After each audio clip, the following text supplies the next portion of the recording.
unicorns getting founded here. It's no guarantee it's going to look like that forever. And I think there's two unsolved problems that we've had for a very long time in Stockholm, and I'm looking at you guys now. One is obviously housing, which is still such a problem for companies relocating talent here. And it's really a costly time, a problem. And also getting the visa applications through. It's, I've tried doing that for a really brilliant intern. It was a mess, as long as they're not from Europe. And then I think the incentive programs that we have here in Sweden when it comes to options is also like a cluster. To be honest, like it's not working. It's super expensive and very hard to give as strong an equity incentive as you can do in the UK or in the US.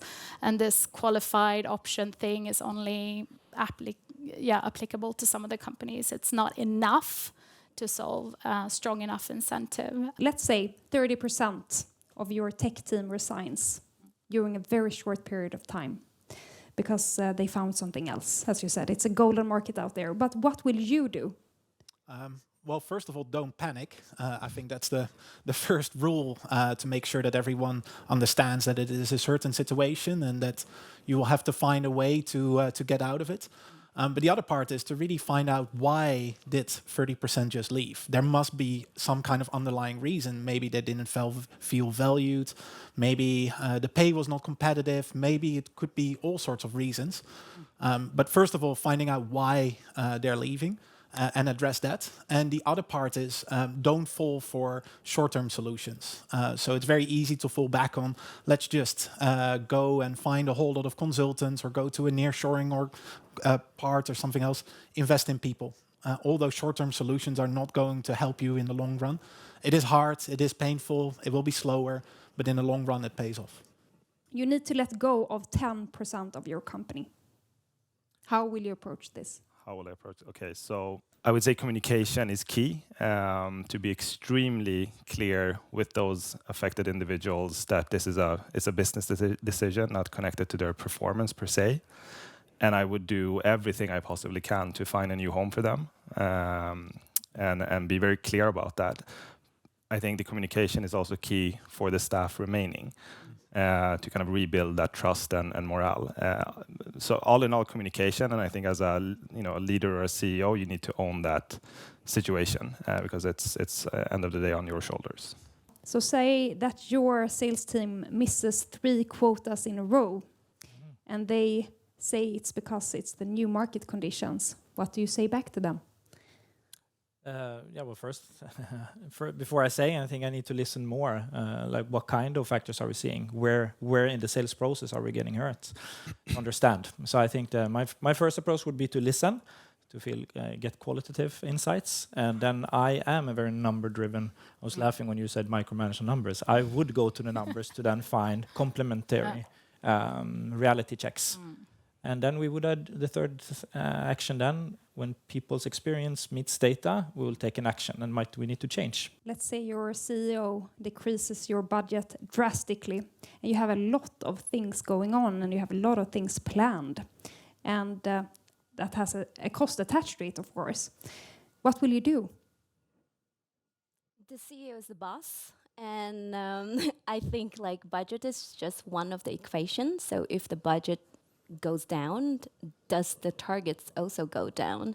It's so important to think about that, budget is just like a perception. It's not really a real thing. And what we really want is that, we're in business. So anything that you do should bring back the money. And it doesn't really matter if you're in finance or marketing or sales or anything like that, Budget is just a perception, a perceived thing. Say you have control over your bank account and you can see that, or you are afraid that you will not be able to pay out salaries in 3 to 6 months. Story of my life this time.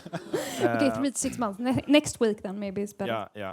So, okay, what was the question? What do I do? Yeah, and how do you ensure that you will not end up there again? So first of all, you need to cut every single cost you can, right? I mean, we were 10 years ago at that stage, and we were sitting in the corner office of another company where you guys were there, and we paid 0 in rent, and everything that can be 0 is great in terms of cost.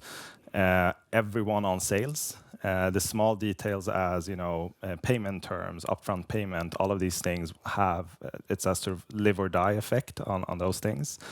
So focus on sales, and really, wherever you can, don't pay invoices and be late with them, and I think like number one is salaries, and everything else is number two. And in order to never be there again, you just need to do all of the above, but be proactive. How do you prepare yourself and your team and your product for artificial intelligence? Yeah, it's a very exciting period at the moment. I think we're really at the brink of a massive productivity shift. For us, it is actually split into two different parts. What do we do in the product? That's very individual for everyone, depending on the type of product proposition you have. We actually have a dedicated team working on adding AI features in our product all the time. But I think very importantly as well is to challenge all of the individual teams, the marketing, sales, content, product engineering, to use all the new AI and especially generative AI tools to actually increase productivity. Examples, we recently changed our translations to just use GPT throughout the translation agency. Sorry for them, but this was much cheaper. The great ideas Snowflake had is to have a weekly meeting with all of the teams where they talk about how many hamsters they have killed. Not actual hamsters, but everyone was actually basically triggered to talk about what is something we all do, which is very repetitive, very almost stupid, which we want to take out. And every week we all report back and share those ideas and really get into the mindset. Kill those hamsters every week. Kill them. But can I say 3 things that we look at or encourage our companies to think about? One is the AI tooling that we heard that Quinix is doing so nicely as well.